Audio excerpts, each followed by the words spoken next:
What's up, YouTube? It's Miss Alamo RN and welcome back to my channel.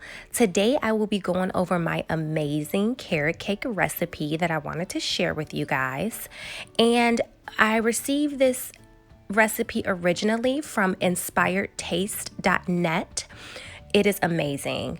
They also have a YouTube page where they have tons of amazing recipes, so go ahead and check them out. So let's get started. So I have here 2 cups of flour, and now I am incorporating my 1.5 teaspoons of ground cinnamon, my 1/2 teaspoon of fine sea salt, and 2 teaspoons of baking soda. And I'm just gonna gently just grab my whisk and make sure that these dry ingredients are mixed in and incorporated so that later I can add them to my wet ingredients. Okay, so this is now done and I'm gonna go ahead and start preparing my wet ingredients. So here I have 1 cup of vegetable oil, and then I went behind it with another 1/4 cup of vegetable oil. So now I'm adding 1 cup of granulated sugar as well as 1 cup of brown sugar.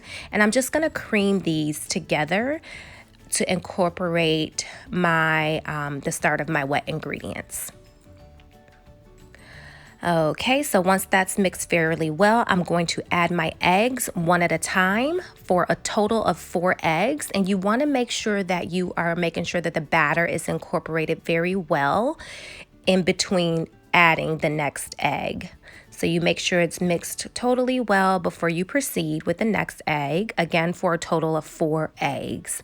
So now I'm adding my vanilla extract, which is 1 teaspoon, and you again want to make sure that that is well incorporated. And now I'm going to add my dry ingredients in thirds.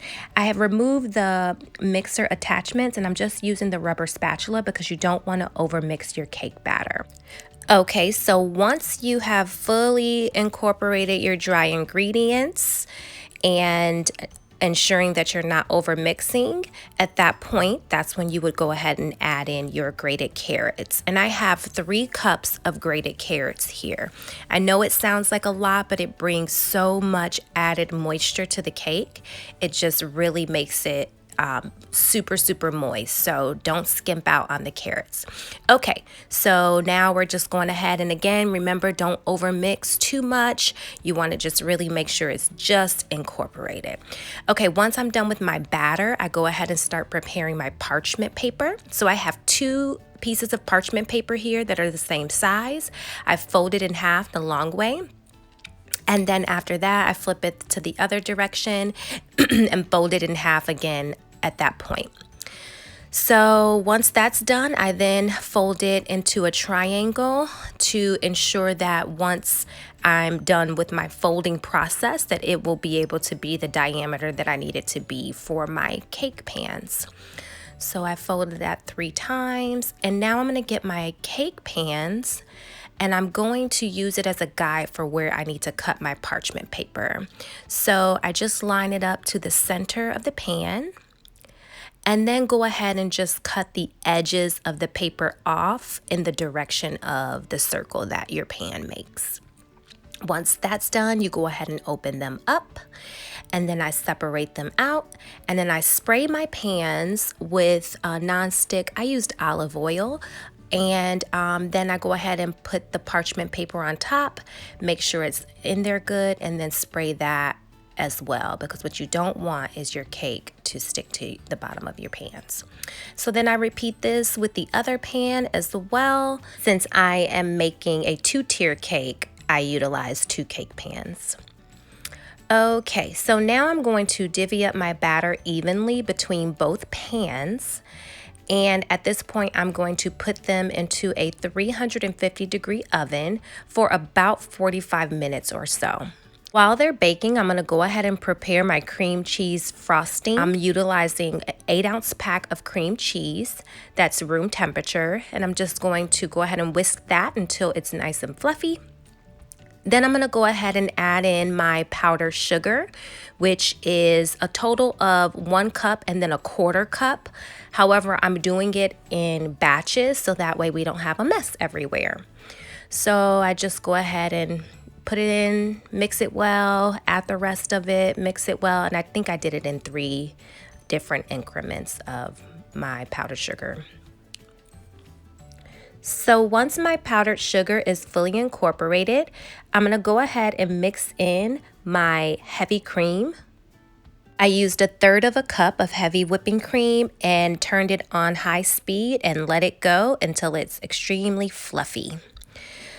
So after that's completed, then I take my cooled cakes and I am utilizing my cake pan and removing the parchment paper so I can prepare them for frosting. So I flip it over to the flat side, and then the side that's facing up is going to be trimmed so that the top layer is very flat. This will ensure that once we add our second layer of cake, it will be nice and level. So this cake is so delicious. I take the scraps and my family kind of fights a little bit over who's gonna get them because it's so good. I normally win because I am the one doing the labor. But anyway, nevertheless, I'm just going ahead and trimming everything down so it's nice and level. While I did that one, before I added the second layer, I also trimmed that one as well. So here, just doing our middle layer of frosting. I'm not a big frosting person, so I kind of love this recipe and even the rustic look of the cake. It doesn't have to be perfect, but it is just so delicious. So again, second layer added, remove the parchment paper. Remember, it's already been trimmed down evenly. I push it until the first layer, and now I'm adding the top layer of frosting. So I'm just gonna finish applying my frosting to my top layer, and at that point I will go ahead and garnish it with my chopped pecans. I believe I used 1/2 cup of chopped pecans. I hope you guys really try this recipe. It's so good. I'm so grateful to Inspired Taste for coming up with such amazing recipes and sharing them with the world, and I thought I would just pay it forward. So please let me know what you guys think. Don't forget to drop a comment below for more videos you would like to see. Don't forget to hit the thumbs up, subscribe, and hit the bell for notifications. Thanks for watching. Bye.